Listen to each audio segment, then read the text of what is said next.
3 unprepared hikers get lost and put themselves in danger. I'll get to that case in a moment, but first I just want to say, please don't do things like this because you will die unless you're reached by rescuers in time. And also, please share this video so the word can get out. I just posted a video about a tragic loss. A pro athlete, Christopher Roma, died of hypothermia in the White Mountains. I reported on that and I used it as an opportunity to advise new hikers, saying, be careful, bring the right gear, don't go above the tree line in the winter. And then that same day, 3 hikers, inexperienced, unprepared, they decided to go above the tree line. They got lost and almost died, in my opinion, based on my experience. So please share this video, and I thank everyone for your comments and participation here. YouTube is promoting this channel over, for example, TV news, and I'd say that's good because we can bring awareness to new hikers. And I believe we're saving lives. So I thank you for that. Hello everyone, and welcome to Doug Shoe Bushcraft News on the Trail. I'd like to start by reading the press release by New Hampshire Fish and Game. Unprepared hikers rescued off Mount Monadnock, Jaffrey, New Hampshire. Just before 5 p.m. on January 19th, 2024, New Hampshire Fish and Game was contacted by Monadnock Park staff in regard to 3 lost hikers near the summit of Mount Monadnock. The 3 hikers were unprepared for the impending darkness and cold temperatures. The wind chill on Monadnock at the time of the call was approximately -10 Fahrenheit. A response was initiated to rescue the 3 immediately from Monadnock Park staff, Upper Valley Wilderness Response Team, and New Hampshire Fish and Game conservation officers. A phone call was able to be placed to the victims in order to help them find the trail and get down below the tree line, with minutes of light left to navigate. Once they made it to the tree line, they were unable to continue as they did not have lights. Rescuers made contact with the hikers and were able to provide gear to help with their descent. The 3 hikers were identified as 63-year-old Sarin O'Connor and 50-year-old Somjak Wirapit, both of Quincy, Massachusetts, and 37-year-old Fromthep Kankau of Thailand. I apologize. I assume I at least got some of those names wrong. No disrespect intended. Due to their lack of warm clothing and exposure to extreme cold, O'Connor's condition deteriorated on the descent. Rescue crews then stopped and gave them warm fluids and aided in warming O'Connor. Due to a lack of strength and cold exposure, it was determined the safest and most efficient extraction would now be to carry O'Connor the remaining 1.3 miles. Crews were able to assist Wirapit and Kankau down by their own power, arriving at the trailhead at approximately 8:30 p.m. Simultaneously, rescue crews carried O'Connor down the mountain, arriving at the trailhead at approximately 9:48 p.m. O'Connor was transported by Jaffrey ambulance to Monadnock Community Hospital, where she was treated for her injuries. Thankfully, due to the Herculean efforts of rescue crews from Monadnock Park staff, Upper Valley Wilderness Response Team, and New Hampshire conservation officers, the 3 victims survived their blunder. Outdoor enthusiasts are encouraged to check the weather forecast and prepare for the current winter weather conditions. So I'll have some commentary on that and try to give people some tips so you can stay safe. But just for right now, want to say thank God for those rescuers, and thank you to those individuals. It was close. I mean, in my estimation, based on my outdoor winter experience, it seems to me like without the very rapid response, basically immediate response of those rescuers, that one individual, I'd say almost certainly would have had very serious injuries, maybe some permanent disability, or likely would have perished, and very likely all three of them would have perished right there.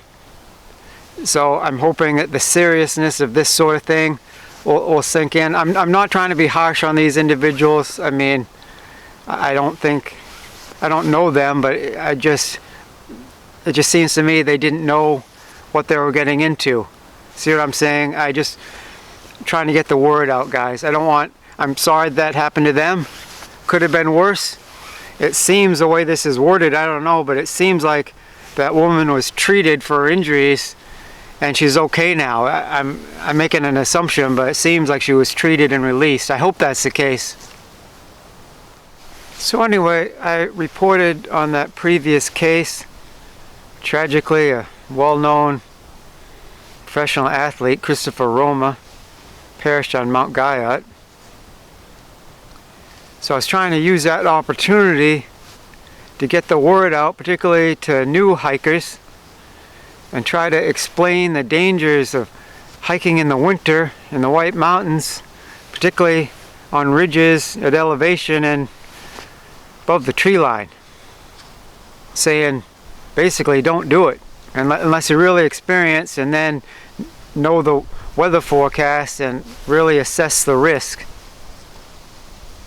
But before I could even get that video edited and uploaded, you have these three people, and I don't know them, but seemingly inexperienced, definitely unprepared, doing just that, going above the tree line in the winter in extremely cold weather, and in my estimation almost dying out there, saved by heroic rescuers, and thank you for that. So in my mind, there's a similarity between the two cases in that they illustrate the dangers winter hiking, particularly above the tree line. So what I'd like to do now is read some comments from that previous video. Northeast Hobby Farmer.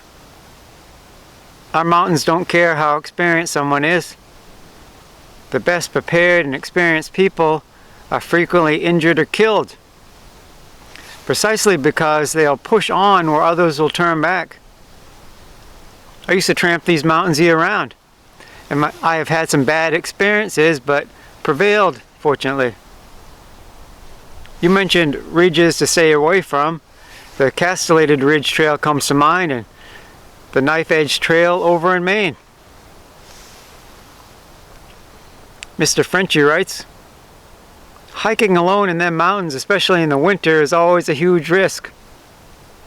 Notice that year after year, in these tragedies, the hiker is almost always alone. The winter temperatures up them mountains are deadly and often unpredictable. There's a lot of truth to that. In this more recent case, there were 3 hikers inexperienced. They got into trouble, so it was a small group, but yet they did survive.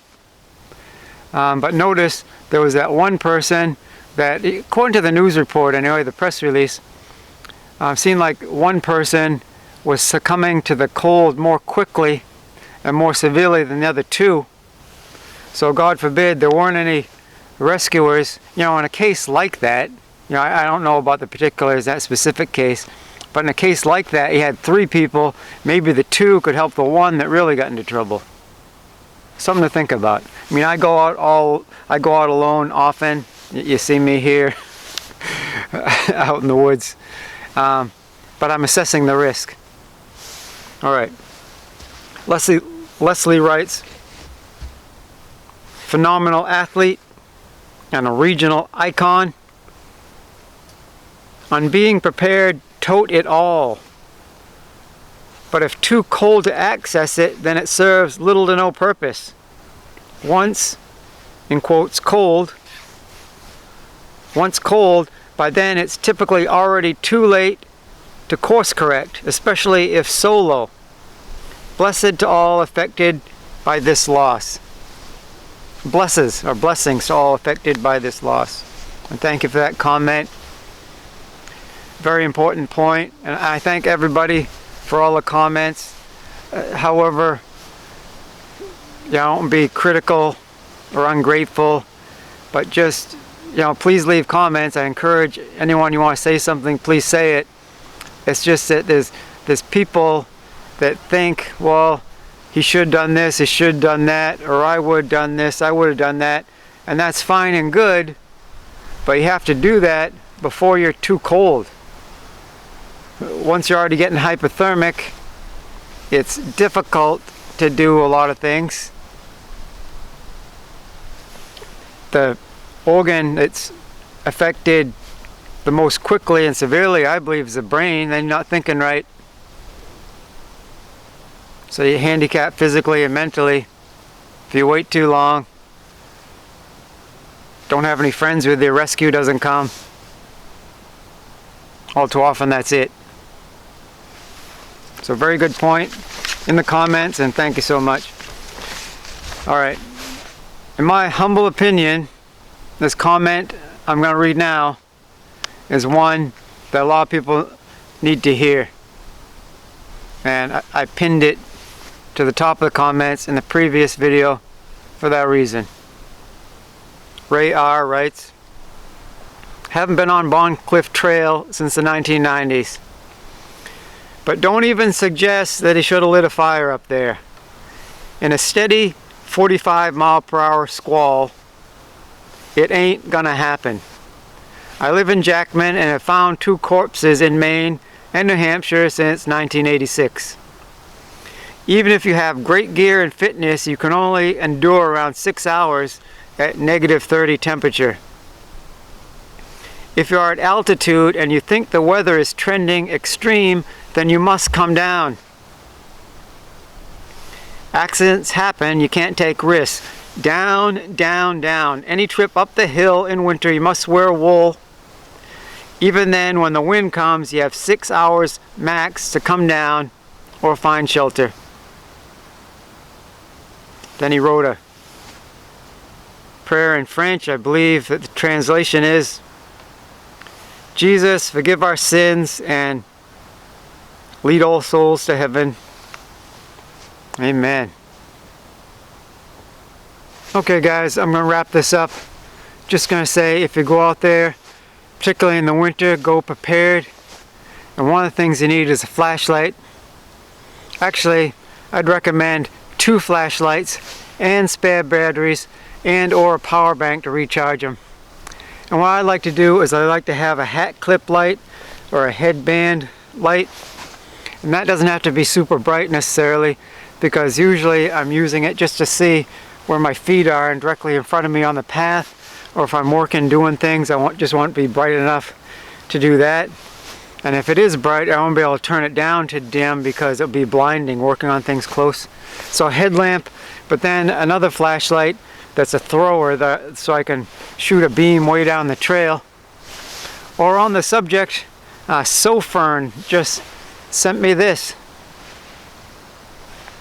It's a sponsored video, and just they sent me this piece of gear for free, so it's like my birthday and Christmas all wrapped up into one. Sofern SF26.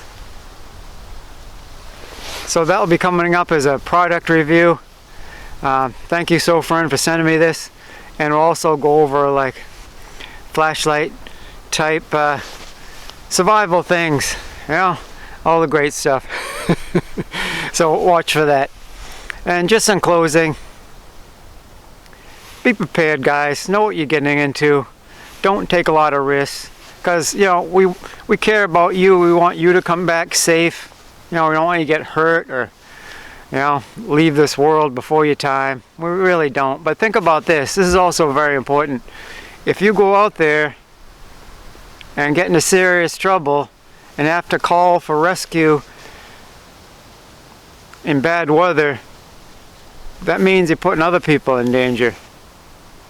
Okay, think about that. And these men and women have families, they have children. They want to make it back too. So not being too tough on anyone. It's just something serious, guys. I thank you so much for joining me. Please leave a comment if you can. Share the video as to get the word out. See you again soon. In the world you will have tribulation, but take heart, I have overcome the world. John 16:33.